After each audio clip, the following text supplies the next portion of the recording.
Ce podcast a été enregistré à Pod Paris, le festival du podcast. Ce festival vous a plu ? Faites un don sur badgeek.fr. Bonjour à toutes et bonjour à tous, au public et aux participants de cette table ronde que je remercie chaudement. Donc c'est avec un très grand plaisir aujourd'hui que j'anime cette table ronde consacrée à un sujet d'une très grande importance mais qui est trop souvent malmené. Donc, et en tant que podcasteuse ou podcastrice, vous mettez le nom que vous voulez, que vous... Voilà. Je suis certainement une très mauvaise élève et j'espère que vous allez pouvoir me donner des clés aujourd'hui pour améliorer mon contenu. Et c'est un sujet qui finalement devrait être central dans notre médium, qui est le podcast. C'est en fait l'accessibilité aux personnes en situation de handicap et plus particulièrement aux personnes souffrant de troubles de la parole et ou de l'audition. Donc dans notre société de l'information où tout va très vite, où tout va trop vite, l'accès aux médias n'est pas un luxe, mais un droit fondamental. Parce qu'il est essentiel, ce droit, pour pouvoir s'informer, pour se divertir, pour s'éduquer et pour participer pleinement à la vie citoyenne. Et pourtant, des millions de personnes en situation de handicap, pour ces personnes, cet accès reste trop souvent limité, voire impossible.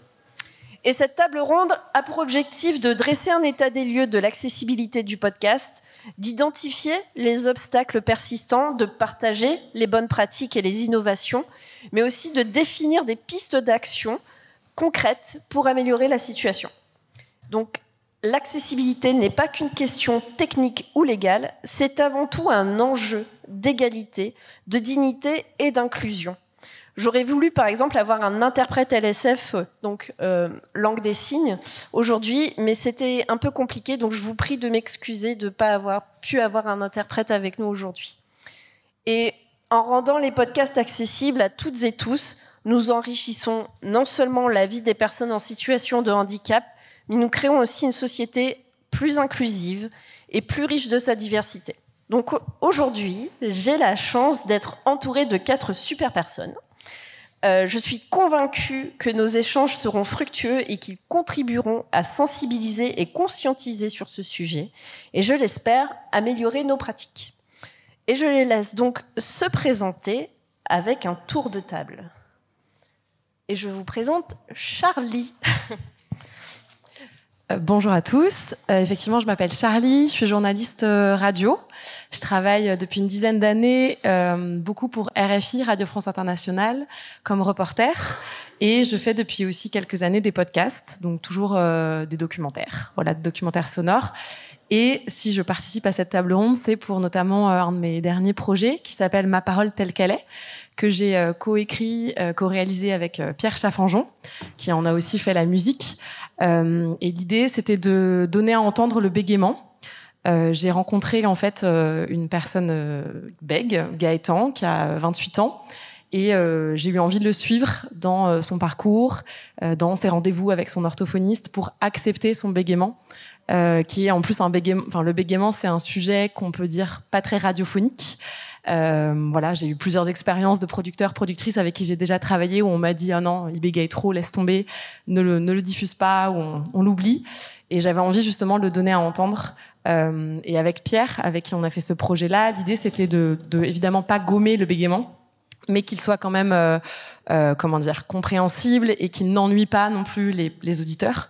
Et donc Pierre a eu une idée très chouette qui est de dire on va mettre ce bégaiement sur un tempo, sur un rythme qui est presque comme un rythme musical en fait.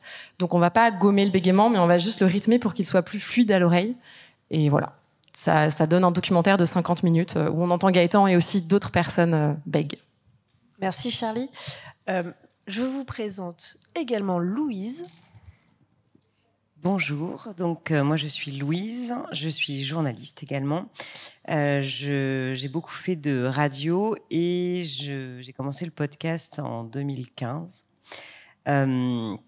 Donc plutôt du podcast documentaire. Et si je suis là aujourd'hui, c'est pour La musique du silence, donc un documentaire que j'ai écrit, réalisé avec Soukaina Kabal et Marjorie Murphy. Et du coup, c'est l'histoire, en fait, je me suis intéressée à l'apprentissage de la musique par une petite fille sourde j'avais envie d'aller voir un petit peu comment on pouvait percevoir et comment on pouvait percevoir autrement les sons, sachant que moi j'ai plein d'a priori sur la question. Ah, je tiens mal mon micro pour quelqu'un qui fait du podcast, c'est quand même dommage. C'est pas grave. Donc j'avais envie d'aller voir comment on écoutait le son autrement. Moi j'ai un membre de ma famille qui est sourd et j'ai toujours été très impressionnée par sa façon de danser. Et ça m'a donné envie de faire ce documentaire. Et du coup, ce que je disais, c'est que moi, j'ai plein d'a priori. Déjà, je suis entendante. Je suis complètement nulle en musique. Donc, c'était deux grosses barrières déjà pour moi à franchir. Et du coup, je suis allée à la rencontre de Titouane, qui, du coup, est une jeune fille de 12 ans qui est à l'Institut des jeunes sourds de Paris. Et je l'ai suivie pendant 1 an avec sa professeure Elsa dans son cours de musique, et elle découvre la musique pour la première fois. Parce qu'il faut savoir que même si Titouane était intéressée par la musique, des cours de musique accessibles pour les personnes sourdes ou malentendantes, c'est très compliqué à trouver. Et dans la région dans laquelle elle habite, puisqu'elle n'habite pas à Paris, elle est en internat à l'Institut des jeunes sourds de Paris, il n'y a pas de cours de musique. Il n'y a pas de professeur et c'est très compliqué. Donc, ça pose aussi la question de l'accès à la culture des personnes sourdes et malentendantes. Merci. Je vous propose de rencontrer Emmanuel. Bonjour, merci de m'avoir invité. Je m'appelle Emmanuel, je fais partie du collectif Podcast Accessible qui a promis de sensibiliser les personnes sur l'accessibilité des podcasts, parce que, étant moi-même concernée par le sujet, étant sourde de naissance, je n'ai pas accès au podcast comme tout le monde. J'ai besoin de la transcription écrite pour pouvoir lire les podcasts, parce que même si j'entends bien, entendre et comprendre, c'est deux choses complètement différentes. Donc, quand j'écoute un podcast, j'entends, mais je comprends pas. Donc, ça, c'est très difficile pour moi d'accéder au podcast. Et donc, la solution, c'est les transcriptions écrites. Et malheureusement, il y a très peu de podcasts qui sont retranscrits. Et donc, avec le collectif, on est 3. Avec Alexandre et Manon, on essaie de véhiculer les bonnes pratiques pour rendre accessibles les podcasts à tous et toutes. Très bien, merci Emmanuel. Et notre dernier invité, Guy, je vous laisse vous présenter. Bonjour, merci de m'accueillir ici. Moi, je suis l'inventeur du Piamo, le clavier des Mio. C'est un clavier qui permet justement de faire le sous-titrage en direct. C'est un clavier dont on vient de terminer le développement. C'est l'héritier du clavier Vélotype qui a servi à faire le sous-titrage du président Macron. Donc, sachant le nombre de sourds et malentendants en France, on comprend que les hommes politiques sont intéressés par une audience qui est perdue autrement, puisque les sourds et malentendants, ils entendent avec leurs yeux. Et donc, ce clavier-là qui a tout l'intérêt de ce clavier-là, c'est de permettre à terme d'aller à la vitesse de la parole. Le Vélotype en France, c'est un clavier extrêmement rare. Il n'y a qu'une dizaine de personnes capables de l'utiliser. Alors que le clavier que j'ai inventé, enfin, l'histoire de mon clavier remonte à 20 ans, puisque j'ai aidé la première société de vélotypie de France à s'implanter à cette époque-là. Et donc, la particularité de mon clavier, c'est qu'il est accessible à tout le monde dès le début.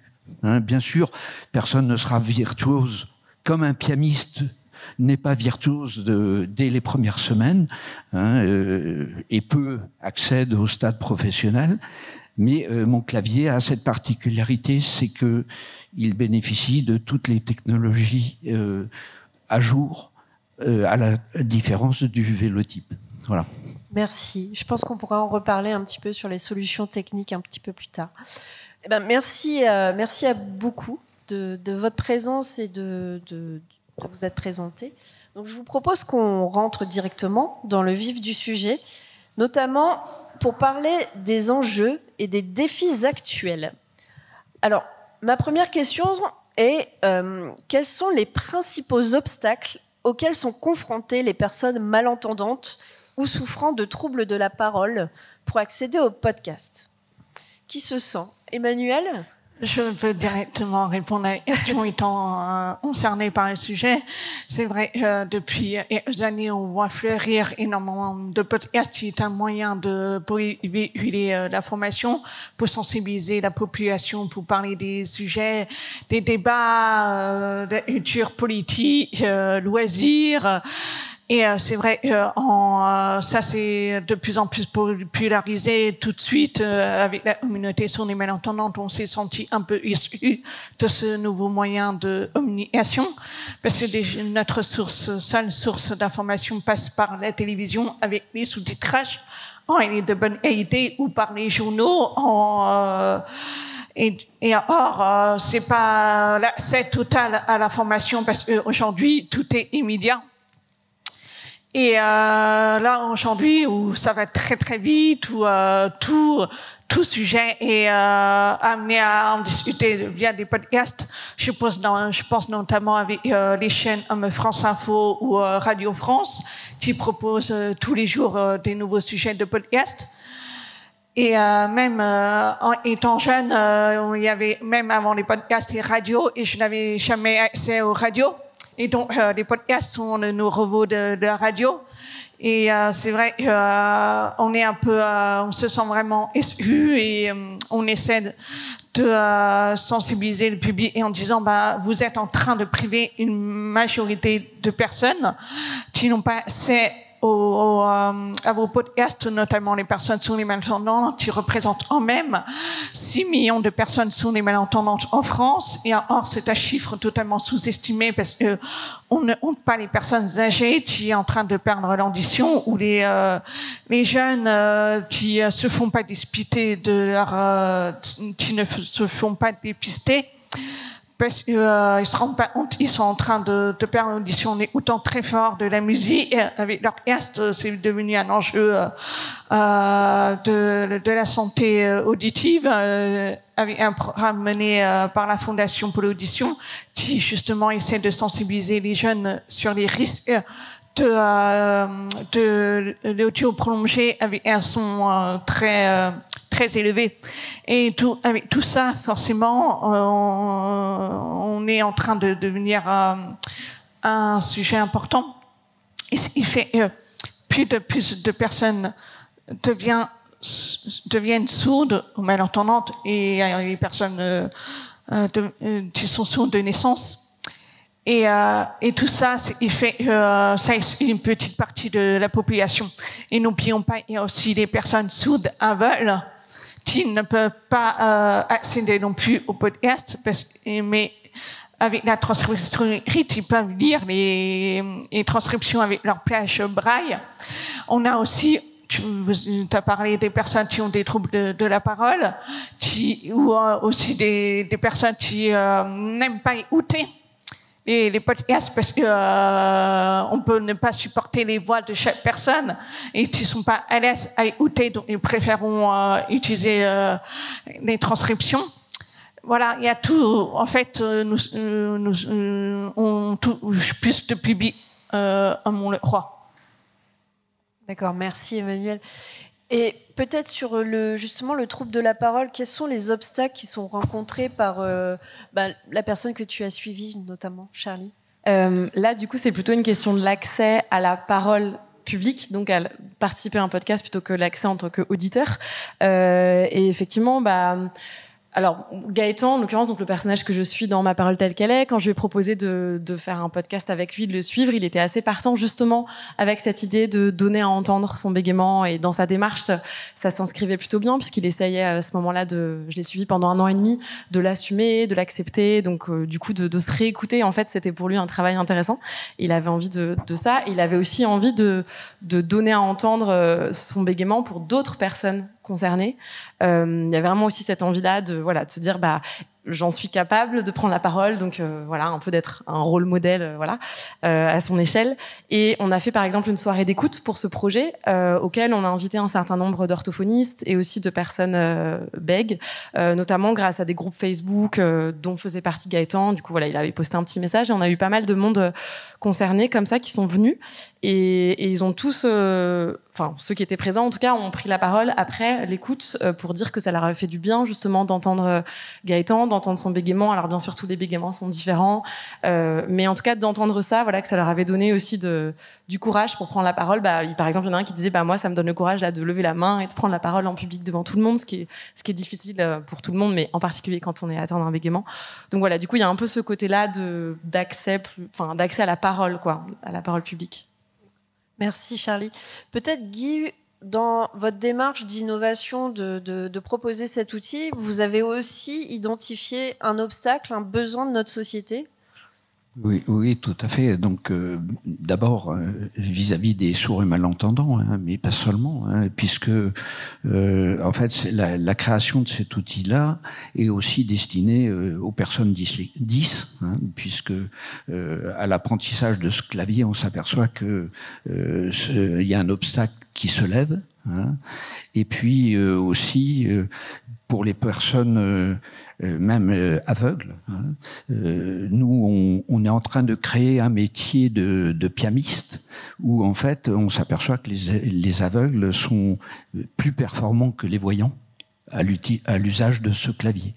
Donc, vraiment, ce qui m'a motivé dans la création de cet outil-là, c'est de démocratiser l'utilisation du clavier d'ordinateur qui aujourd'hui remonte à plus de 150 ans avec le clavier AZERTY et d'en faire un outil moderne, efficace, qui puisse atteindre pour les meilleurs la vitesse de la parole, qui est quand même de 200 mots par minute, c'est-à-dire 20 caractères par seconde, ce qui est une performance absolument impossible à faire en frappes successives. Voilà donc la démarche qui a été faite. Bien, merci. Peut-être toi, Louise, Titoine, comment elle se sentait quand tu as proposé l'idée ? Est-ce qu'elle avait justement un obstacle à aller vers le podcast ? Alors, Titoine, c'est une jeune fille qui a 12 ans. Donc déjà, il y avait cette démarche d'aller vers une personne assez jeune qui pour être vraiment au démarrage d'un certain processus de la découverte de la musique. Du coup, elle avait 12 ans et elle avait 12 ans avec tout ce que ça comporte de timidité propre à une ado, pré-ado. Donc déjà, voilà, c'est quelqu'un d'extrêmement timide et c'est vrai que il a fallu qu'on s'apprivoise, comme dans tout, je pense, reportage documentaire. On apprend aussi à échanger avec notre personnage. Et ce qui est intéressant, c'est qu'au fil de l'année, plus ça allait, plus elle était à l'aise, plus elle m'a raconté des choses, plus on se parlait. Et à la fin, on avait vraiment des vraies discussions. Et moi, je trouve ça absolument génial. Elle a été très motivée pour participer au podcast, tout en étant très timide et en ne sachant pas trop ce qu'elle allait m'apporter. Enfin, ça a été vraiment un apprentissage qu'on a fait en commun, toutes les deux. Et au début, elle s'est beaucoup adaptée à moi parce que moi, je ne parle pas la langue des signes. Et elle s'est beaucoup adaptée à moi. Parfois, je la faisais répéter. Et parfois, voilà, on a eu des échanges comme ça très drôles, mais ça reste avant tout une ado de 12 ans qui me faisait des blagues que parfois je ratais un peu le truc, mais mais c'était assez fascinant. Enfin, j'ai beaucoup aimé cette relation qu'on a pu établir ensemble. Super. Merci. Je vous propose qu'on passe au sujet suivant. Vraiment, et je pense que ça va intéresser beaucoup de monde dans la salle, c'est vraiment quelles sont les solutions techniques. Donc, je vais essentiellement m'adresser à Guy et Emmanuel. Quelles sont les solutions techniques qui existent ou qui peut-être vont exister? Quelles sont les pistes d'innovation envisagées pour transcrire du podcast, le rendre accessible? Alors, la seule alternative pour rendre accessible un podcast est évidemment d'avoir une transcription écrite. Donc, c'est une alternative textuelle qui fait au lieu d'écouter le podcast, on lit le podcast. Donc, c'est du sous-titrage.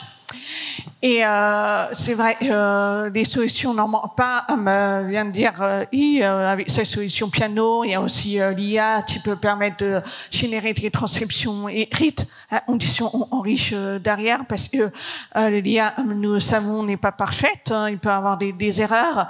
J'imagine les personnes qui me regardent sur Twitch qui utilisent des sous-titrages automatiques.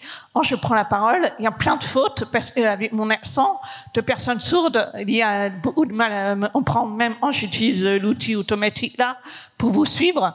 Quand je prends la parole, ça marche pas. Donc c'est pour ça qu'il est vraiment important de repasser sur derrière l'outil pour pouvoir corriger les erreurs de transcription. Certes, ça prend du temps de corriger, mais en même temps, ça vous permet de gagner du temps, parce que l'IA vous fait tout le travail à votre place. Il n'y a pas la synchronisation à faire. Donc, il y a juste la correction.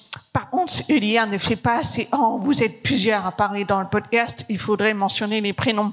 Parce que on sache qu'il y a plusieurs personnes qui prennent la parole. Nous ne sommes pas des devins. On ne peut pas entendre des podcasts. Donc, s'il y a un changement d'interlocuteur, on aimerait bien le savoir. Et aussi d'avoir des indications sonores, comme la musique ou les paroles des chansons, des bruits audio qui peuvent être une indication essentielle au podcast, qui sont vraiment essentielles. Et voilà, ce sont des petites choses qui font qu'on peut rendre accessible un podcast. Après, pour les rendre accessibles, l'IA et les solutions, on peut aussi faire à la main, mais ça prend plus de temps, hein, la synchronisation et tout ça. Mais après, il y en a qui, sur les podcasts, elles sont scriptées. Vous préparez les textes à l'avance et ça peut être une solution envisageable de mettre à disposition votre script. Attention. La transcription n'est pas un résumé, ni un condensé de ce que vous mettez à disposition sur les sites. Il est essentiel d'avoir l'information totale de ce qu'il y a dans le podcast. C'est pas à vous de choisir ce que vous devez mettre ou pas, parce que pourquoi priver une partie qui peut être essentielle pour nous, mais peut-être pas essentielle pour vous. Donc c'est pour ça que vraiment c'est important d'être fidèle à 100% de ce qui est dans le contenu du podcast. Charlie, oui, Louise, pardon, excuse-moi. Je voulais juste intervenir sur le fait que la musique du silence, donc nous on l'a mis sur YouTube, qui est quand même la plateforme pour pouvoir écouter les podcasts en ayant la transcription. Et on voulait surtout avoir une traduction en langue des signes. Ce qui n'a pas été possible pour l'instant. Alors, on espère que ça sera possible un jour. Et pourquoi ce n'est pas possible? Tout simplement parce qu'en fait, les professionnels qui parlent la langue des signes, c'est un métier qui s'apprend et ça coûte cher. Et du coup, il y a un problème de financement, en fait. Il y a un problème d'argent dans cette histoire-là. Et je pense que là, je touche à un sujet sensible de l'aide à la production des podcasts. Mais quelque part, c'est un peu le nerf de la guerre. Moi, je pense que faire un podcast sur une jeune fille sourde qui apprend la musique, c'est le minimum, ça serait qu'elle soit traduite en langue des signes. Et du coup, pour tout ça, il n'y a pas eu d'aide. Donc, voilà, je pense qu'il faut commencer aussi par là, par soutenir ça financièrement. En fait. Justement, pour rebondir ça, je sais qu'il y a pas mal de recherches qui se font en ce moment avec l'IA pour rendre accessible les contenus numériques en langue des signes via un avatar 3D. Là, nous sommes vraiment au début parce que la difficulté, c'est de pouvoir apprendre à l'IA la langue des signes. Et la langue des signes, c'est vraiment une langue à part entière. Il faut lui apprendre les signes. Il faut capturer les signes pour que ça devienne un avatar. Ça nécessite beaucoup de temps, de financement, de recherche. Et il y a eu des prototypes, voire qui sont pas des avatars qui sont quand même disponibles. On peut en voir certains sur certains sites, mais je n'ai aucun doute que d'ici quelques années, on pourra utiliser une solution pour rendre les podcasts accessibles, parce que, tu l'as bien dit, il y a très peu d'interprètes qui sont disponibles. Ça coûte cher de rendre accessibles les podcasts. Donc, moi, je pense que l'IA est vraiment une solution qui peut vraiment rendre accessible les podcasts. Certes, il faudra quelques années, c'est pas pour tout de suite, mais je reste optimiste.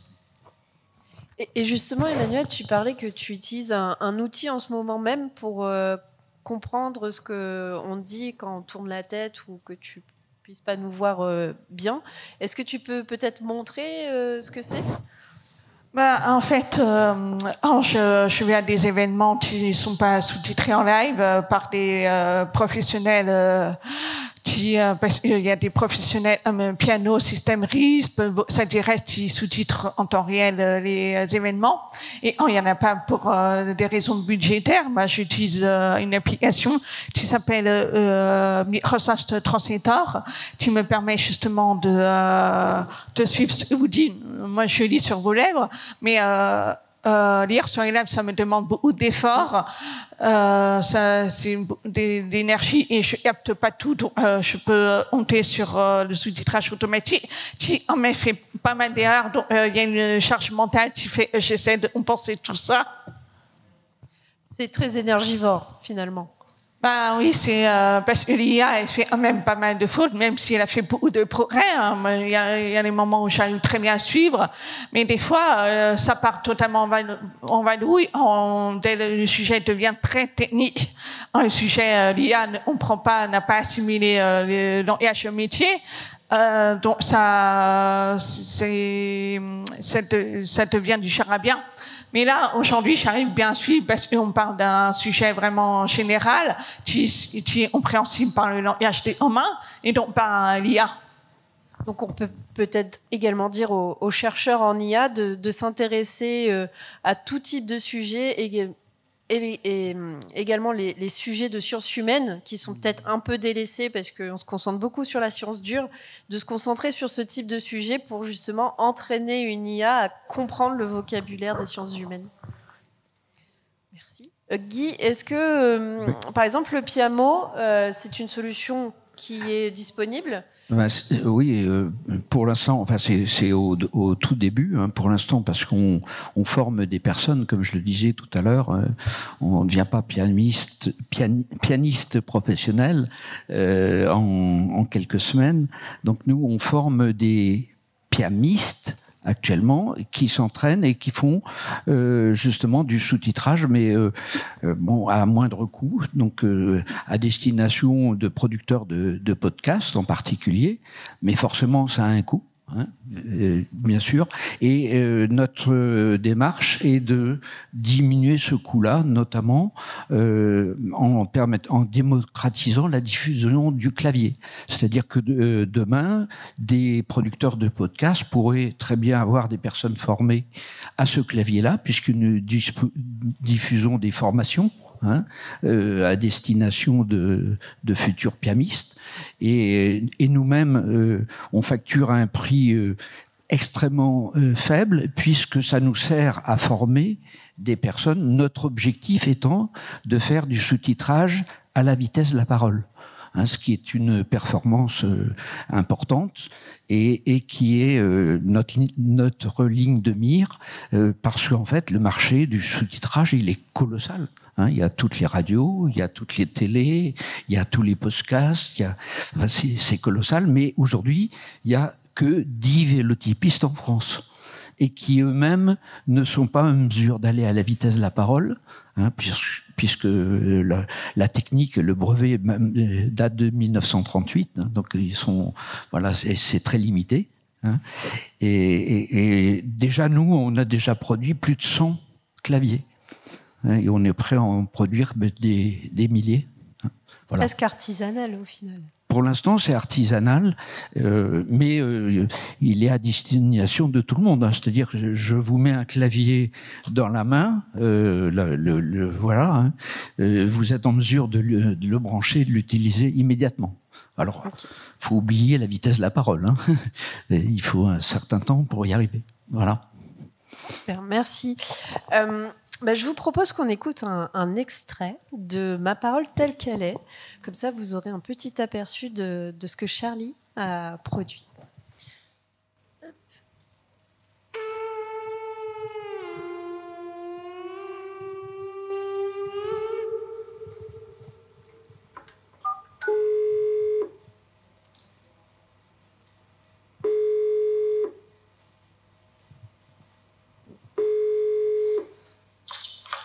Allô? Oui. Bonjour madame. Alors, je voudrais prendre rendez-vous pour lundi soir. Alors le lundi on est fermé. Ok, d'accord. J'aurai de la place que mardi. Mardi, ok, super. Est-ce que vous avez de la place à partir de 6h? Alors non, mardi j'aurai 15h30 au plus tard. Vendredi 8 j'ai place à 18h. Vendredi 8? Bah ok, super. Ouais, c'est comment ton prénom?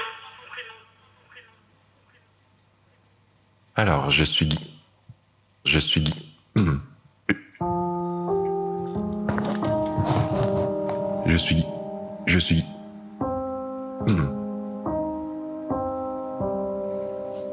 Je suis Gaëtan. J'ai 26 ans. Et comme vous pouvez l'entendre, j'ai un bégaiement.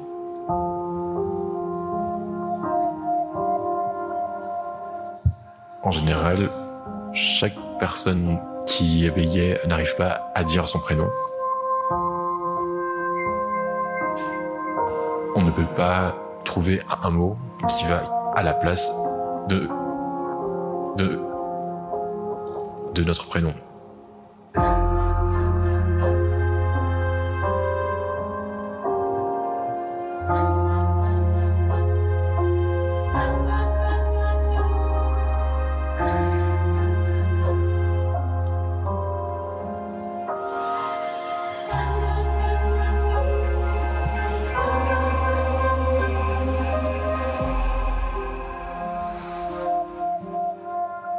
Ma parole telle qu'elle est.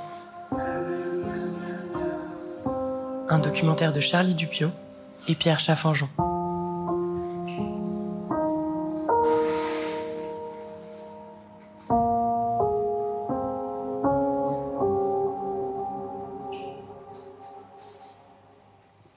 J'ai remarqué que la plupart des mots commençant par A sont compliqués. Par exemple, j'ai du mal à dire au revoir. Au revoir, j'ai du mal à le dire. Et ce que vous pensez tous à ce moment-là, c'est que oui, mais le son c'est O.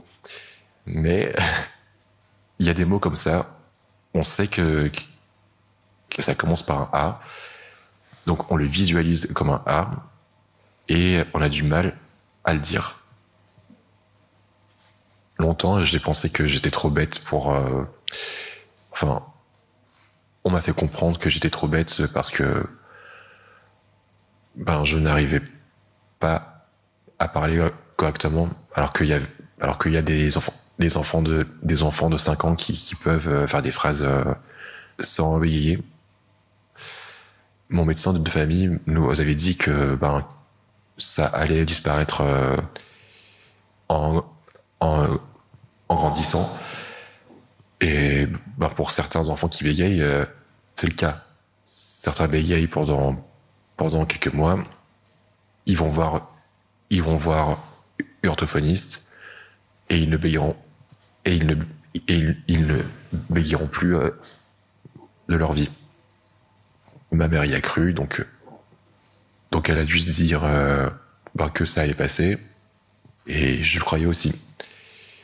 Parce que, en fait, pendant toute ma vie, j'ai fait l'autruche et j'attendais ce moment promis que oui, un jour ça va disparaître. Mon père, lorsque je bégayais, s'énervait et me disait de faire un effort. Et un jour,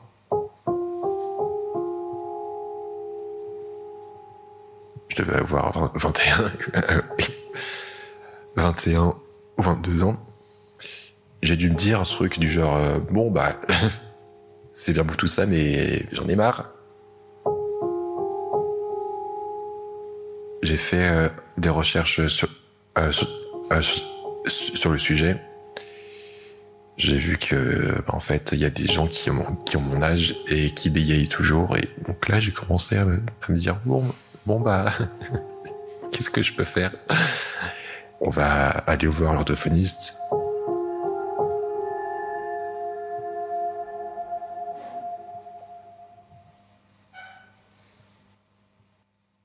Voilà, c'était un extrait très émouvant de Ma parole telle qu'elle est. Donc, je vais me tourner principalement vers nos deux créatrices de contenu pour aborder les aspects créatifs et éditoriaux. Ma première question est comment on peut intégrer cette question d'inclusivité des personnes sourdes, malentendantes ou des personnes bègues dès la conception de votre contenu. Tu veux te lancer? Je peux parler de Ma parole telle qu'elle est, peut-être d'un autre projet aussi. Donc pour Ma parole telle qu'elle est, l'idée c'était vraiment de prendre le temps de suivre Gaëtan pour que ça soit un projet qui lui ressemble aussi, qui lui aille. Comme toujours dans les documentaires, il faut avoir de la confiance de part et d'autre. Et donc l'idée c'était vraiment d'être à son rythme. Par exemple, donc j'ai fait plusieurs entretiens avec lui à différents moments. Et Gaëtan, il se trouve qu'il avait écrit une lettre à son bégaiement, une lettre très longue, très belle, dans lequel il exprimait un peu toute la souffrance qu'il avait pu y avoir. Voilà, il raconte dans la suite du documentaire aussi le harcèlement dont il a été victime, les moqueries. Voilà, c'est aussi une période un peu sombre, son adolescence, à cause de son bégaiement. Et donc, il s'était mis à écrire cette lettre très belle, et je lui ai proposé de la lire au micro. Et en fait, c'était très très dur pour lui de la lire, alors même que ça faisait plusieurs fois qu'on se voyait, que le bégaiement, c'est aussi, de ce que j'en ai compris avec lui, je suis pas du tout une experte, mais quelque chose qui est lié aux émotions. Et donc, quand il est stressé, c'est plus compliqué pour lui de ne pas bégayer. Et on était arrivé à un point de notre relation où le langage était plus fluide, la parole était plus fluide. Mais quand je lui ai proposé de lire cette lettre, ça bloquait en fait, ça bloquait énormément. Et il s'arrêtait. Enfin, c'était vraiment difficile pour lui, donc on a arrêté. Moi, j'avais quand même envie qu'on entende cette lettre. Et donc, en fait, il se trouve que je l'ai suivi aussi à des consultations chez son orthophoniste, qu'on entend aussi dans le documentaire, qui est quelqu'un d'assez extraordinaire et qui suit beaucoup de personnes atteintes de bégaiement.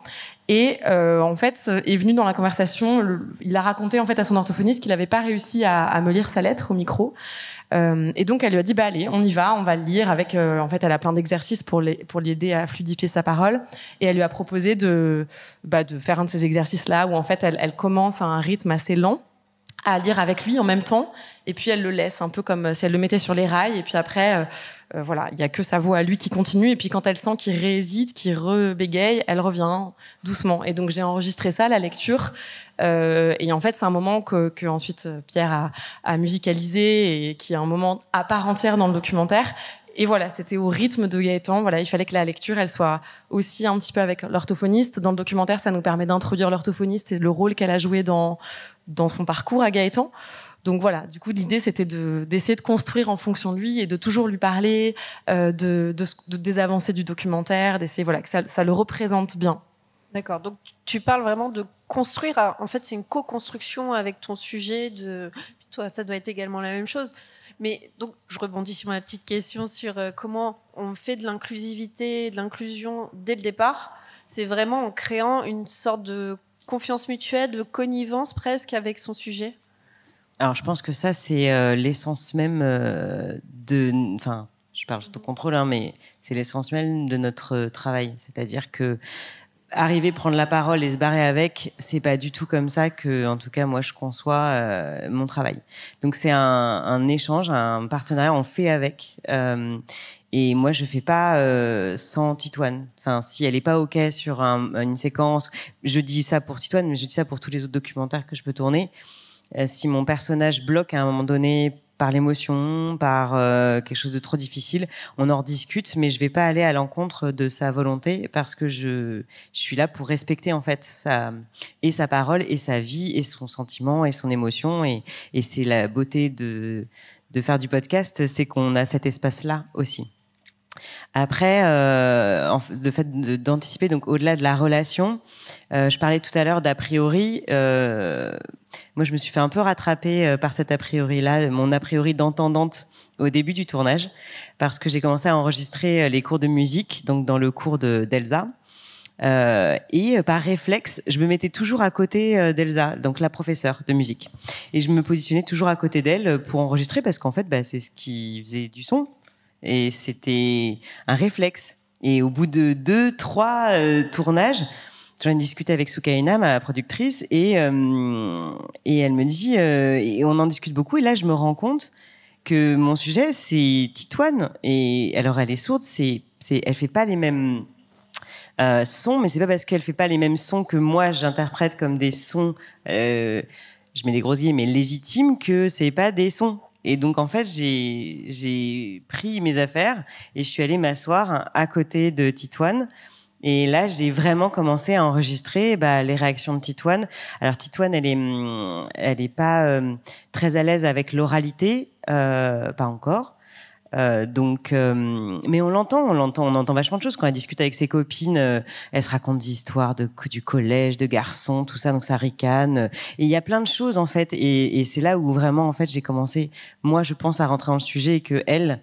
À force, elle s'est habituée à ce que je sois à côté. Alors, le petit truc que j'avais pas trop anticipé, c'est que Titouane étant avec un implant du côté gauche, ça a créé un peu des interférences avec le micro. Et ça, je l'avais pas trop anticipé. Donc, il a fallu jouer aussi avec ce petit gap technique de pas avoir que des enregistrements avec des brouillages pas très agréables à l'oreille.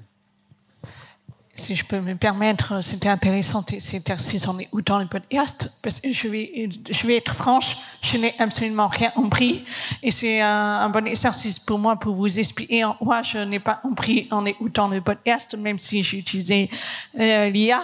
J'ai retenu le mot tennis, et je suis sûre que ça parlait pas de tennis.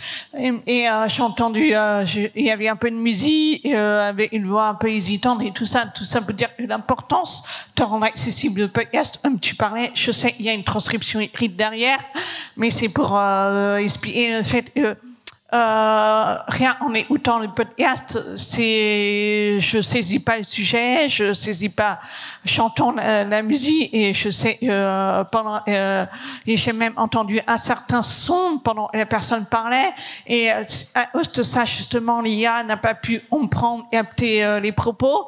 Donc il y avait tellement d'interférences qui fait que je peux pas suivre l'épisode avec l'IA seulement.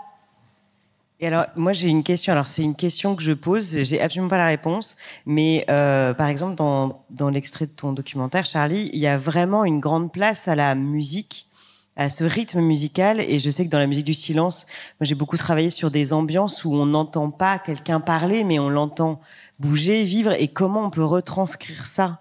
Que ce soit l'émotion, que ça soit pas des mots parlés, mais vraiment tout ce qui est des gens qui bougent, ou des silences parfois qui sont encore plus évocateurs que des mots. Je me pose cette question-là de comment on va pouvoir retranscrire ça. Alors c'est vrai que Elsa, donc la prof de musique, me parlait, elle a dans sa salle de musique des caissons qui sont vibrants. Donc ces élèves s'assoient sur les caissons pour ressentir aussi les vibrations avec la musique. Elle a un espèce de petit objet que le nom, ça y est, je ne l'ai plus, qui se prend dans la main, qui vibre également. Et il y a des sacs à dos vibrants. Donc on pourrait presque imaginer un prototype pour écouter du podcast avec toute la dimension aussi sonore, musicale, ambiance, qui pourrait donner accès à une vraie expérience. Mais j'ai pas la réponse. Justement, il y a des expérimentations qui se font en ce moment autour de la musique tactile, on appelle, de fait de ressentir les vibrations par la musique engendre de la vibration. Et j'ai écouté ton podcast, j'ai ressenti de l'émotion, mais je suis incapable de te dire quel instrument, quelle musique, juste ressenti de l'émotion. Et c'est vrai, c'est important de préciser quel genre de musique c'est classique, quels instruments vous utilisez, parce que un jour, on m'avait demandé de reconnaître la musique. J'étais hors de musique, j'étais en 6e. Ma prof de musique me demandait, tu peux me dire quels sont tu entends? Moi, j'étais incapable de dire que c'est du piano, du violon, de trompette. Et ces éléments-là sont vraiment importants de préciser justement dans la transcription pour dire, et voilà, il y a une jolie variation de musique qui se fait avec, je sais pas, moi, vraiment, enfin, je suis pas du tout la musique et je n'ai jamais été capable de transcrire la musique parce que je n'ai pas appris. Mais justement, c'est l'occasion avec bien la transcription écrite de faire passer votre émotion et vous ressentez vous pour qu'on puisse ressentir la même chose. Et par rapport à la musique tactile, il y a des expérimentations en ce moment qui se font avec les gilets vibrants. J'ai eu l'occasion de tester dans les concerts et franchement c'était une expérience très impressionnante parce qu'on pouvait sentir les variations de musique qui se jouaient. Non pas que je puisse identifier un genre d'instrument et jouer, mais de sentir les vibrations. Et récemment, Apple, avec sa nouvelle version de l'iOS, a mis en place la musique tactile. De fait, on écoute une musique et on peut sentir les vibrations sur le téléphone. Et j'ai écouté une de mes chansons préférées. Là, j'ai senti les vibrations avec des variations. Ça m'a procuré de l'émotion. Et les vibrations jouent aussi un rôle. Et ouais, c'est intéressant ce que tu soulevais, Emmanuel, sur l'accessibilité, par exemple, de ma parole telle qu'elle est, parce que ça montre aussi à quel point on est effectivement loin de l'accessibilité parfaite. Et je dis ça parce qu'en fait, donc, toi, sur ton projet, tu racontes comment c'est difficile d'avoir une interprète en langue des signes qui fasse la traduction sur une vidéo. Moi, j'ai aussi réalisé un documentaire pour un podcast qui s'appelle Postscriptum avec une famille de sourds et de malentendants et une personne qui s'appelle Alia, qui est la fille aînée de la famille, qui est la seule entendante de cette famille. Et donc, on a interviewé des gens on a interviewé elle, on a interviewé son père qui oralise et on a interviewé sa mère qui est malentendante et ses 2 sœurs qui sont sourdes grâce à une interprète en langue des signes. Et en fait, comme toi, on s'est posé la question de l'accessibilité ensuite parce qu'en fait, effectivement, on peut pas faire quelque chose sur des gens et que ces personnes-là n'aient pas accès ensuite au contenu final. Enfin, c'est vraiment les trahir. Mais du coup, déjà, on voit que quand on se pose cette question-là, alors qu'on parle de personnes sourdes, malentendantes et qu'on leur donne la parole, déjà pour ça, c'est compliqué. Donc, effectivement, pour les autres podcasts indépendants où on n'a pas beaucoup de budget, où on fait ça un peu sur notre temps personnel et c'est encore plus compliqué. Enfin, pour vous donner un exemple, du coup, pour le tournage de cet épisode de Postscriptum sur donc une famille de sourds avec Alia, la seule entendante, on a eu 3 heures d'interview avec donc la mère et les 2 sœurs, avec 2 interprètes. Parce que être interprète, c'est un travail qui est très fatigant. Elles peuvent pas toutes seules rester pendant 3 heures et faire l'interprète. Donc elles étaient 2 à alterner. Et ça coûte 550 €, par exemple. Et en fait, quand on est podcasteur indépendant, c'est vraiment un énorme budget, ça. Ça peut paraître rien du tout, mais de fait, nous, on a fait le choix de le faire parce qu'on voulait faire ce sujet et qu'il n'y avait pas d'autre solution de toute façon. Mais du coup, donc là, très concrètement, la semaine prochaine, on fait une séance d'écoute de ce projet-là. Vous êtes les bienvenus d'ailleurs, c'est au point éphémère lundi prochain. Et on cherche une interprète en langue des signes. Mais pareil, le budget, c'est 500 €. Et en fait, concrètement, on n'a pas cet argent. Donc c'est bête, quoi. Enfin, je veux dire, et donc, tu parlais des aides aussi. Et c'est vrai donc encore une fois, c'est vraiment du contenu où on inclut des personnes malentendantes. Et donc, c'est vraiment un comble que même pour ça, on ait du mal à avoir de la transcription, quoi. Et alors moi, je vais même aller plus loin. C'est que, alors je sais pas toi pour Gaëtan, mais moi, quand je suis allée voir des sociétés de production en disant bonjour, donc moi, je voudrais faire un podcast sur comment une jeune fille sourde apprend la musique. On m'a regardé un petit peu comme si j'étais un ovni. Si j'avais pas trouvé cette équipe qui a cru en ce projet, mais j'aurais jamais réussi à le mettre en place parce qu'en fait je pense que commencer par l'accessibilité, c'est ça aussi. C'est que dans le monde de la radio, enfin moi je suis journaliste, j'ai fait beaucoup de radio, j'ai jamais entendu une interview de quelqu'un comme Gaëtan. Ça ne passe jamais, ça. C'est invisible dans notre métier. Et du coup, je trouve ça intéressant aussi.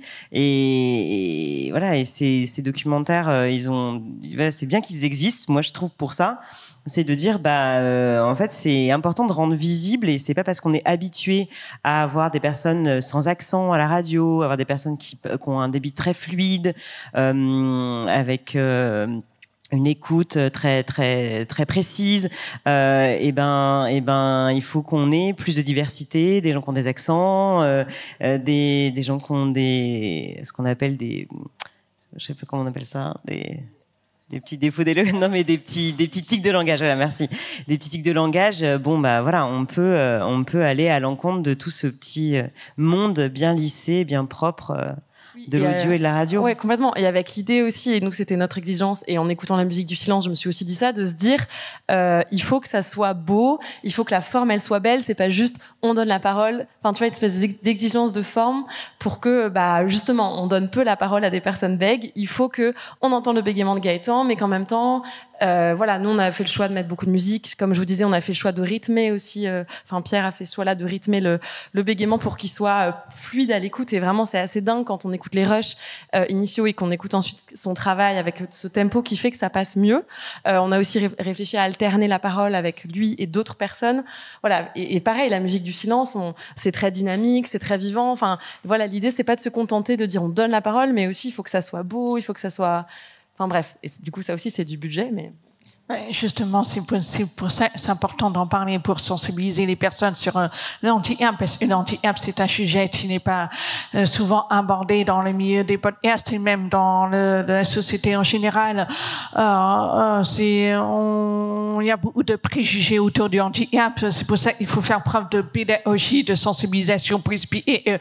Les personnes anti-app, elles peuvent avoir une voix, elles ont le droit à la parole, elles peuvent s'exprimer de manière ou d'une autre, différemment certes, mais on a tous et tous une voix, donc c'est pas parce que tu disais mais une sourde qui écoute de la musique, ça paraît impensable, mais pourtant on peut écouter la musique grâce à nos aides techniques, les appareils auditifs ou les amplifiers, ou à ressentir la musique d'une autre manière. Je connais des personnes sourdes qui peuvent chanter. Moi, je sais pas chanter, mais en tout cas, elles ont appris à chanter. Donc, ça passe par l'éducation. Donc, mine de rien, on est à même 12 millions de personnes handicapées en France. Il y a un chiffre sous-estimé. Il est temps que le handicap soit vu de manière plus positive, non pas quelque chose de misérabiliste ou de sujet les pauvres handicapés peuvent rien faire, mais au contraire, les personnes handicapées elles peuvent être heureuses, elles peuvent faire des choses. C'est pas parce qu'on a un handicap on peut pas faire certaines choses. Au contraire, on est sans cesse en train d'expérimenter les choses, d'aller au plus loin. On peut faire malgré les limites de la société qui nous en impose justement à cause de l'inaccessibilité. C'est ça qu'il nous faudrait, et davantage d'accessibilité pour permettre aux personnes handicapées de s'intégrer au sein de la société. Merci Emmanuel. Je suis très bavarde. Je vous propose d'écouter un extrait de la musique de silence. Bien sûr, je suis prête comme toujours. C'est toi ça ? Oui. À 12 ans, Titoine est une jeune fille comme les autres. Elle aime discuter avec ses copines, Regarde. lire, c'est les mangas, Oui. dessiner, Elle s'adore. écouter de la musique aussi. Écouter de la musique, surtout. Et donc t'as fait une fête ? Oui. Et t'as dansé ou pas ? Pourtant, Titoine est sourde, profonde. C'est-à-dire qu'un marteau-piqueur juste à côté d'elle, elle ne l'entend pas. Alors comment fait-elle pour percevoir les harmonies ? Comment fait-on pour apprendre à jouer d'un instrument quand on est atteint de surdité ? En fait, c'est la solitude qu'il faut combattre, pas la surdité. Je suis Louise Régent, je suis journaliste, et c'est pour tenter de répondre à ces questions que j'ai voulu faire ce podcast. Attendez, chacun son tour. Pendant 1 an, j'ai accompagné Titoine dans ses cours de musique avec sa classe de 6e à l'Institut des Jeunes Sourds de Paris. Assisté à sa découverte du rythme, des tempos, des pulsations, suivi ses questionnements, ses progrès et ouvert une porte sur un monde méconnu dans une société audio-normée. Bienvenue dans La musique du silence, un documentaire écrit et réalisé par Louise Régent. Mis en son et en musique par Solène Moulin et Arthur Vignette. Produit par Soukaina Kabal. Une création Double Monde Podcast. Et je voudrais associer aussi une vidéo que tu m'as envoyée également pour un peu illustrer comment une personne malentendante ou sourde fait de la musique. Alors, est-ce que tu peux nous... C'est la vidéo de Cassandra ? Non, de c'est pas la vidéo. Tu-Yen. De Tu-Yen. Ah oui, alors en fait, cette vidéo, c'est Cassandra Felgueras qui est dessus. Et en fait, Cassandra, c'est une jeune femme qui a fait les beaux-arts et qui s'est intéressée à la musique au début, c'était un projet artistique. Et en fait, elle a conçu des instruments de musique pour les personnes sourdes et malentendantes. Donc, on va voir, elle a eu la gentillesse de m'envoyer une vidéo où elle a, alors, il y a un violon de tête, c'est vraiment des instruments très, très innovants. Et en fait, il y a la body bass aussi, et elle les a vraiment conçues pour qu'en fait les structures soient collées aux os du musicien, de la musicienne, et que ça rentre en résonance avec une conduction osseuse. Alors elle l'expliquerait beaucoup mieux que moi. J'espère que vous avez compris ce que j'ai raconté. Et en fait, pour la petite histoire, quand Cassandra a commencé à travailler sur ce projet, elle s'est rapprochée d'une femme qui s'appelle Lily. Et Lily, elle a été violoncelliste quand elle était violoncelliste et guitariste quand elle était jeune, et elle a eu une maladie et elle a perdu complètement l'ouïe. Mais quand je dis complètement, c'est à 100%, ce qui est très très rare. C'est-à-dire qu'elle est dans un silence absolu. Et bien sûr, ça a été très dur parce que elle était musicienne. Et en fait, avec les instruments de Cassandra, elle a refait de la musique pour la première fois. Et son témoignage, il est dans je crois, c'est le 3e épisode de la musique du silence. Et en fait, elle raconte la première fois qu'elle a refait de la body bass, donc avec cet instrument qui touche les os des hanches, du plexus, et elle a ressenti les vibrations et elle a refait de la musique. Et elle dit, ça a été une révélation. Je suis sortie du silence pour la première fois en 15 ans et c'était magnifique de la rencontrer, de l'entendre me parler de ça. C'était bouleversant. Et du coup, ces instruments bizarres qui sont sublimes, c'est des œuvres d'art. Hein. C'est fait par Cassandra Felgueras.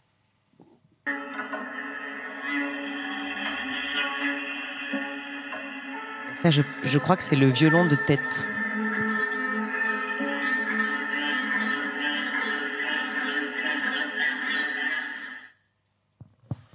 Très court extrait. Très, très court. Je peux tout à fait en prendre et ressent parce que c'est vrai, les vibrations, c'est quelque chose. C'est une information pour nous qui permet de ressentir autrement par la musique, parce que c'est vrai qu'on perçoit la musique par le son avec les appareils auditifs, c'est des sons métalliques, pas naturels. Et donc la seule façon qu'ils soient naturels, ce sont les vibrations. Et c'est pas les personnes sur les malentendants, c'est pas pour rien, elles adorent les vibrations. C'est if à fond, hein, les vibrations. Elle va dans des boîtes de nuit, il y a des pistes qui sont vraiment conçues pour véhiculer les vibrations. Moi-même j'ai pas envie d'entendre, je mets ma main sur une enceinte pour sentir les vibrations. Voilà, c'est vraiment quelque chose d'unique et c'est très difficile pour moi d'exprimer à moi, mais voilà. Mais d'autant que Lily, donc qui est sourde à cause d'une maladie, je vais pas y arriver, dans son cerveau, d'une maladie, elle ne peut pas être appareillée du tout, ni d'implant, ça ne marcherait pas puisque c'est vraiment quelque chose d'impossible. Donc les vibrations, c'est la seule façon de ressentir la musique. Après, pour l'interview, elle lit sur les lèvres, voilà. Après, c'est des débrouilles, hein. On écrit. Encore une fois, elle s'adapte à moi et l'interview était extrêmement touchante. J'aimerais bien faire un petit point vocabulaire qui n'était absolument pas prévu. Quelle est la différence stricto sensu d'un malentendant et d'une personne sourde? Alors, il faut savoir que le monde des sourds, c'est très vaste. Il y a autant de personnes sourdes et malentendantes et de surdité. Donc, chaque personne sourde ou malentendante entend à sa façon, que ce soit avec ses appareils auditifs ou ses implants OER.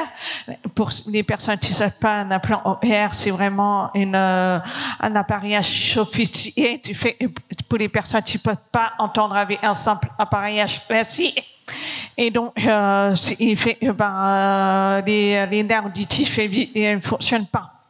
Et pour ça, l'implant OER est d'une solution alternative du moment où on subit une opération pour mettre un aimant près de l'oreille avec des électrodes qui vont jusqu'à l'oreille. Et ces électrodes-là sont programmables. Avec des fréquences de Hertz, des vibrations se transforment en son, ce qui fait qu'on entend métalliquement. Et dans tout ça, il y a plusieurs types de surdité. Vous êtes des personnes entendantes, vous avez une perte de surdité. Et là, on passe par plusieurs phases degrés de surdité. Par exemple, les surdités légères, avec une perte d'audition de jusqu'à 30 décibels.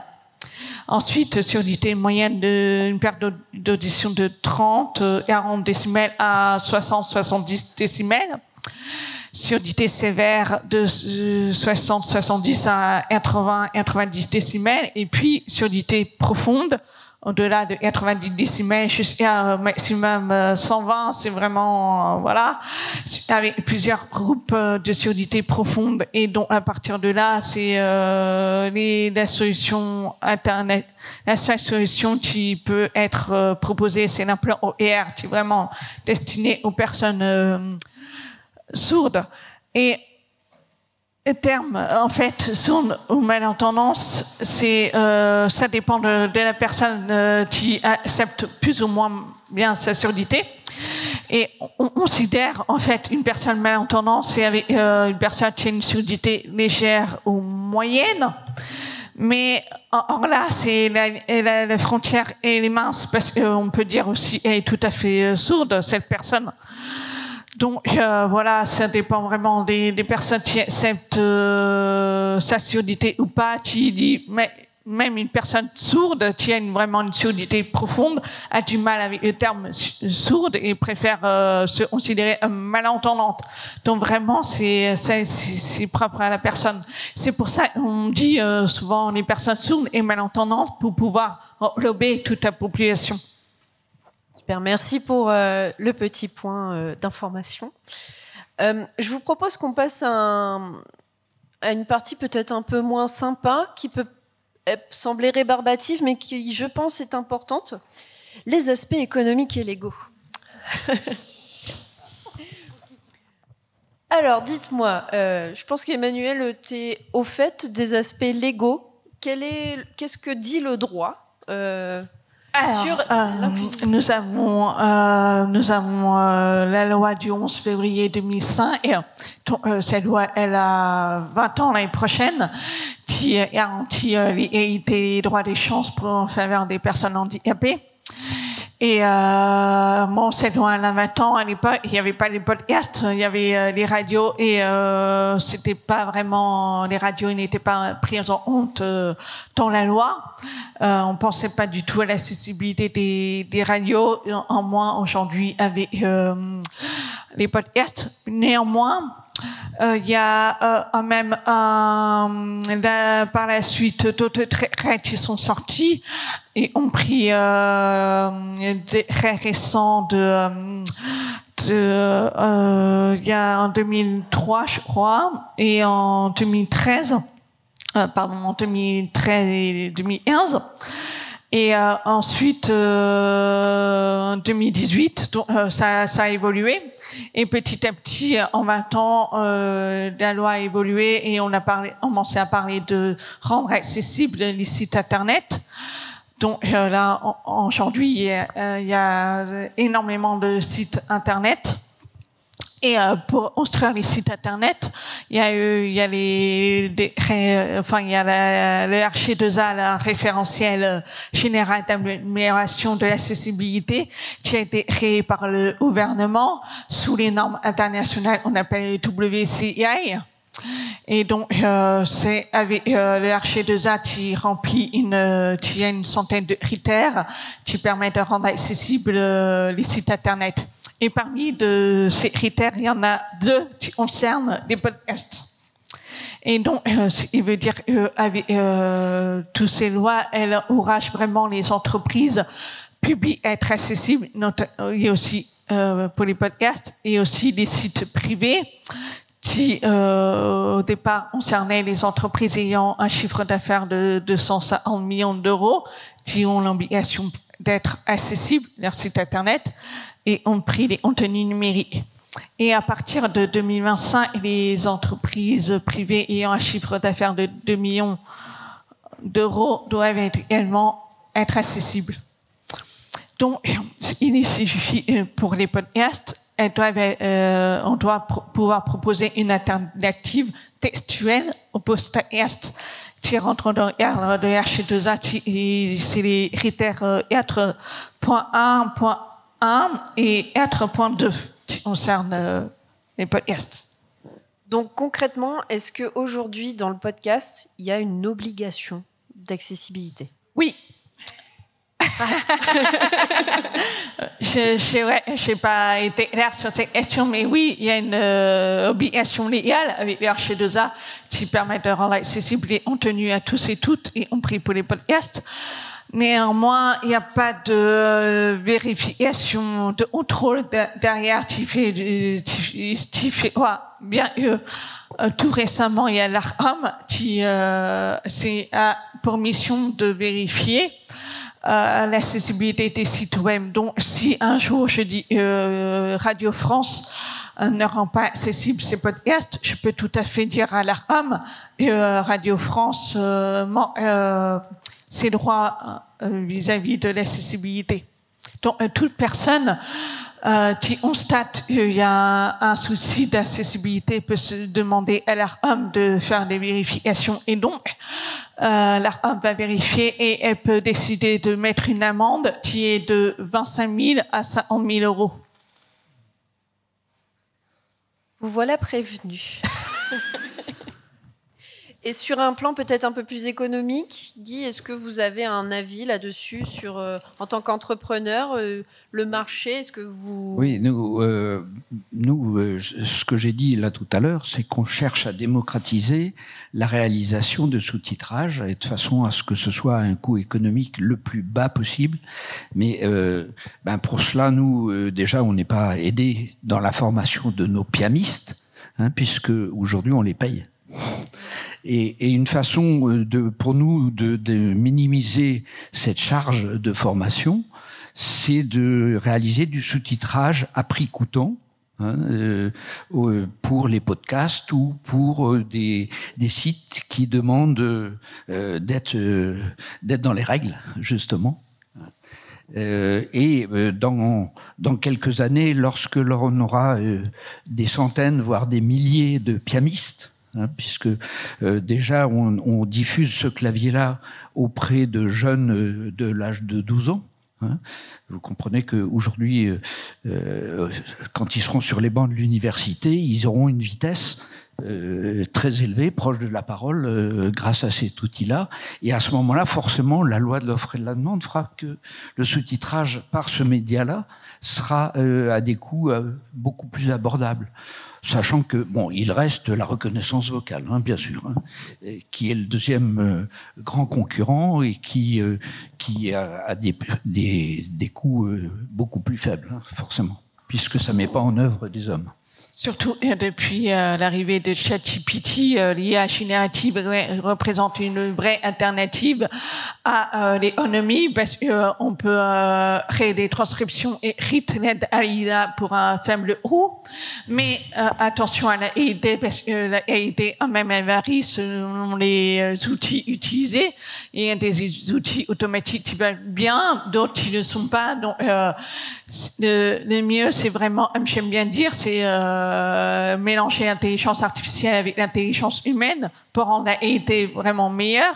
Et du coup, c'est pour ça qu'il y a des prestataires qui peuvent proposer des prestations de sous-titrage en utilisant l'intelligence artificielle et tout faisant la correction humaine derrière. Donc vraiment, si on n'a pas forcément beaucoup de moyens, on peut le faire soi-même avec l'aide de l'IA, mais si vous voulez vraiment la qualité de votre transcription, il faut passer par des prestataires, évidemment, et ça nécessite un budget, malheureusement.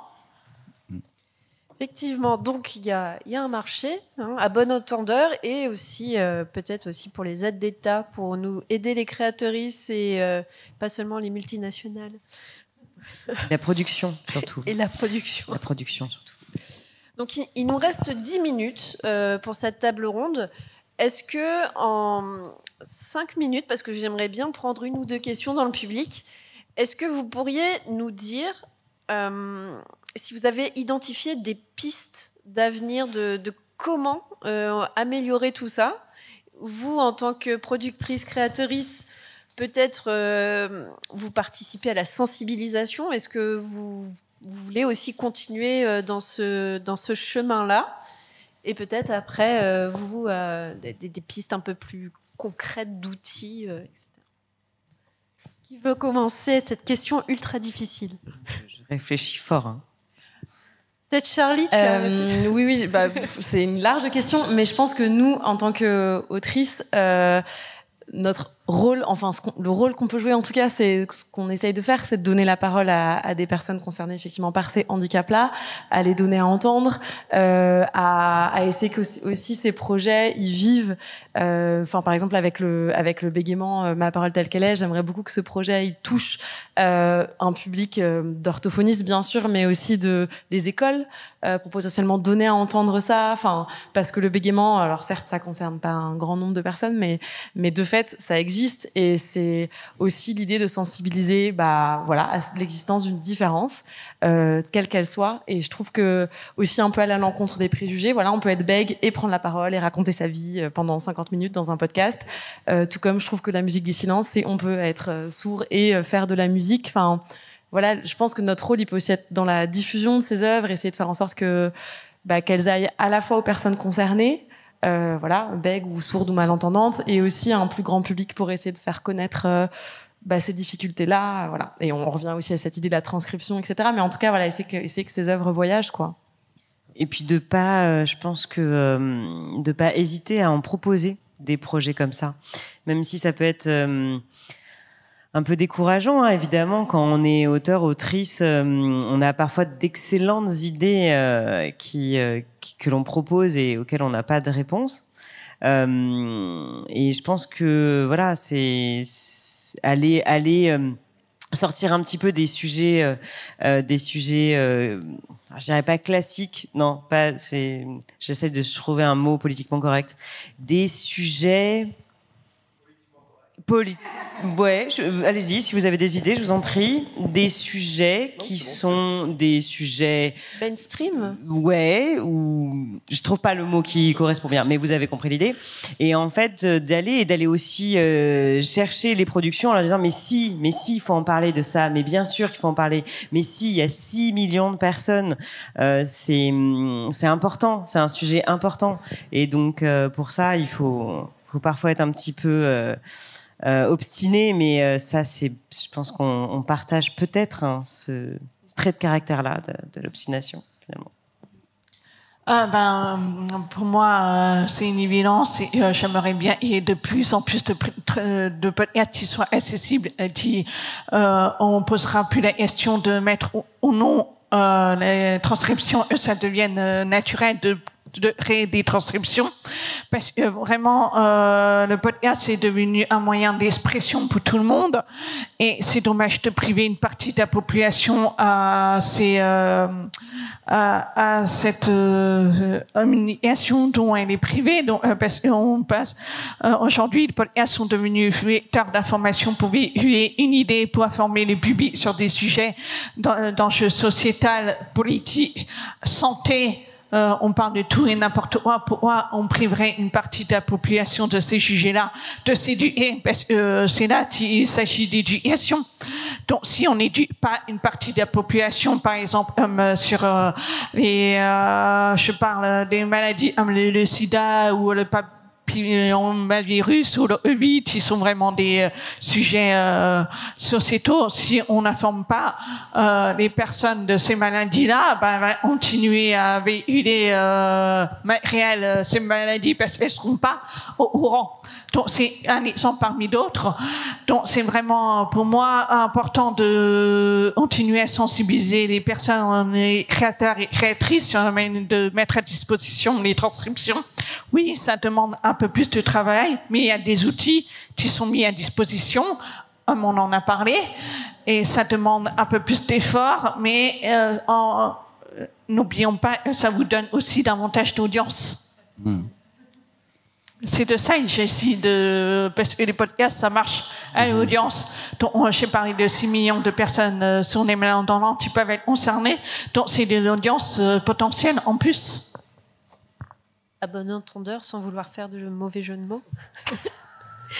Et peut-être sur les solutions techniques, est-ce que vous voyez, Guy, des pistes d'innovation? Oui. On a en perspective des choses, hein. Notamment, il y a dans notre clavier, il y a déjà un micro-ordinateur, hein, donc qui fait du travail. On n'est pas au stade de l'intelligence artificielle, mais on est au stade du prédictif et du prédictif même de phrases. Hein, donc, mais qui ne pourra être embarqué qu'au moment où techniquement on aura de l'intelligence artificielle dedans. Donc ça c'est le premier stade. Mais je dirais autre chose. Pour vraiment que ça se diffuse, il faudrait aussi aider ces démarches, l'émergence de ces outils-là. Nous, ça nous coûte extrêmement cher, hein, puisqu'on doit former les personnes, et ça, elles ne produisent pas. Hein, donc, elle pourrait produire un petit peu pour le sous-titrage des podcasts. Il y a l'autre solution, c'est la coercition. Hein, c'est dire tout doit être sous-titré. Bon, ce serait tant mieux pour nous dans ce cas-là, puisqu'on aurait des clients forcés. Et puis, mais autrement, je dirais, au final, il faut communiquer. C'est 6 à 7 millions de personnes, et dans ces personnes-là, c'est de la culture, mais aussi c'est des clients. C'est des clients, les politiques l'ont bien compris, c'est des clients pour les élections, donc eux, ils investissent beaucoup, ça leur coûte, un sous-titrage, c'est 350 € de l'heure en direct. Hein. Mais la Vélotipie, enfin moi j'ai été créateur et directeur de développement de Vélotipie, c'est seulement 10 personnes en France. Donc voilà, tant qu'on démocratise pas, ça pourra pas s'étendre. Super, merci beaucoup. Alors je sais, je vous avais promis de pouvoir poser 1 à 2 questions, et en fait on a été beaucoup trop bavard et bavarde. Donc désolée, mais je vous invite à poser directement vos questions par la suite à nos intervenantes et intervenants s'ils le souhaitent. Et pour conclure, je vais dire un peu ce que j'ai retenu de cette table ronde, et vous me direz si j'ai bien écouté. Il faut entendre que les personnes sourdes, malentendantes, et c'est 6 millions de personnes en France, 6 millions de Français et Françaises qui sont un peu exclus de tous ces contenus. Donc, wink wink, les podcasteries, c'est une audience. Voilà, c'était un peu le message d'Emmanuel également. Qu'est-ce qu'on a? Il faut continuer à sensibiliser la population entière autour de ces sujets, parce que c'est une question aussi de santé publique, l'audition. Et le bégaiement, ça le devient un petit peu quand on parle aussi peut-être de questions de harcèlement, de pression aussi de la société pour ces personnes. Voilà, donc c'est un peu ces sujets-là que j'ai retenus. En solutions techniques, il y a des solutions, on va dire, concrètes comme des claviers, et des choses un peu moins concrètes de l'intelligence artificielle, voilà, qui n'est pas parfaite. Ce n'est pas un système intelligent par lui-même. Donc, cette intelligence artificielle fait toujours des fautes, parce que on a tous des tics de langage, comme tu disais tout à l'heure, mais aussi ne prend pas en compte les différents accents, notamment des accents de personnes sourdes ou malentendantes. Donc, la correction humaine est indispensable. Donc, c'est un petit peu de temps, mais c'est indispensable, et c'est nécessaire pour qu'on fasse tous communauté. Voilà, Je vous remercie à toutes et tous.